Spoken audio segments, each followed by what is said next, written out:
പുഷ്പ 2 എന്ന ചിത്രം സകല റെക്കോർഡുകളും ഭേദിച്ച് മുന്നേറുമ്പോഴാണ് ആ വാർത്ത എല്ലാവരെയും ഞെട്ടിച്ചത്. അല്ലു അർജുൻ അറസ്റ്റിൽ.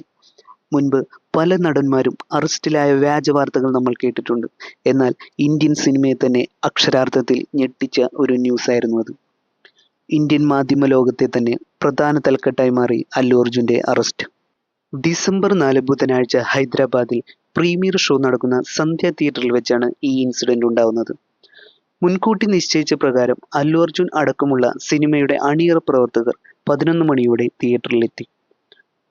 അല്ലു അർജുൻ എത്തുമെന്ന കാര്യം അവിടുത്തെ സോഷ്യൽ മീഡിയസിൽ അത്യാവശ്യം ട്രെൻഡിങ് ആയിരുന്നു. അതുകൊണ്ട് തന്നെ വിചാരിച്ചതിലും കൂടുതൽ ആളുകളാണ് ഈ പ്രീമിയർ ഷോയ്ക്ക് മുൻപായി എത്തിയത്. അല്ലു അർജുൻ്റെ വരവോടെ പിന്നെയും വലിയ ജനപ്രവാഹമാണ് ഉണ്ടായത്. തിക്കിലും തിരക്കിലും പെട്ട് ഒരുപാട് ആളുകൾക്കാണ് അന്ന് പരിക്ക് പറ്റിയത്. അതിൽ ഗുരുതര പരിക്ക് പറ്റിയ രേവതി എന്ന സ്ത്രീയെ അപ്പോൾ തന്നെ ആശുപത്രിയിലേക്ക് മാറ്റുകയാണ് ഉണ്ടായത്. അവരുടെ 13 വയസ്സുള്ള മകനും സാരമായ പരിക്കേറ്റു. എന്നാൽ താമസിയാതെ ആ സ്ത്രീ മരണത്തിന് കീഴടങ്ങുകയാണ് ഉണ്ടായത്. പിന്നീട് അല്ലു അർജുനും തിയേറ്റർ ഉടമകൾക്കുമെതിരെ അവരുടെ ഭർത്താവാണ് കേസ് കൊടുത്തത്. മരിച്ച സ്ത്രീയുടെ കുടുംബത്തിന് ധനസഹായമായി 25 ലക്ഷം രൂപ അദ്ദേഹം പ്രഖ്യാപിക്കുകയുണ്ടായി. ജാമ്യമില്ലാത്ത വകുപ്പുകൾ പ്രകാരം കേസെടുത്തതിനാൽ അറസ്റ്റ് ഒഴിവാക്കാനുള്ള അല്ലുവിൻ്റെ മുൻകൂർ ഹർജി തള്ളി. പിന്നീട് നമ്മൾ അറിയുന്നത് അല്ലുവിനെ 14 ദിവസത്തേക്ക് റിമാൻഡ് ചെയ്തു എന്ന വാർത്തയാണ്. പക്ഷേ അപ്പോഴേക്കും അദ്ദേഹത്തിൻ്റെ ഇടക്കാല ജാമ്യം അനുവദിച്ചിരുന്നു. എന്നാൽ അദ്ദേഹത്തിൻ്റെ റിലീസ് വീണ്ടും വൈകി. കോടതി സമയം കഴിയും മുൻപേ ഇടക്കാല ഉത്തരവിൻ്റെ പകർപ്പ് ലഭിക്കാതെ പോയതാണ് കാരണം. അതിനുശേഷം പിറ്റേന്ന് രാവിലെയാണ് അദ്ദേഹത്തിന് റിലീസ് ചെയ്തത്.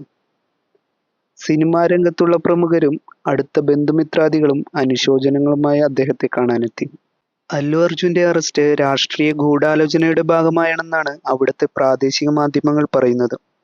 സിനിമയുടെ പ്രൊമോഷന്റെ ഭാഗമായി ഒരു ജീവൻ പൊലിഞ്ഞത് വളരെ ഖേദപ്പെട്ടൊരു കാര്യമാണ്. സിനിമ മികച്ചതാണെങ്കിൽ പ്രേക്ഷകർ ആ ചിത്രത്തെ ഇരുകൈ നീട്ടി സ്വീകരിക്കും. അതിന് വലിയ പ്രൊമോഷൻ പരിപാടികളുടെ ആവശ്യമില്ല.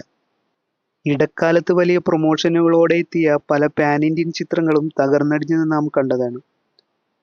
മലയാള സിനിമയിലെ പ്രമുഖ നടന്മാർ ഇത്തരം പ്രൊമോഷൻ പരിപാടികൾ ഒഴിവാക്കുകയാണ് പതിവ്. എന്നാൽ ടോളിവുഡിലെ കാര്യം തികച്ചും വ്യത്യസ്തമാണ്.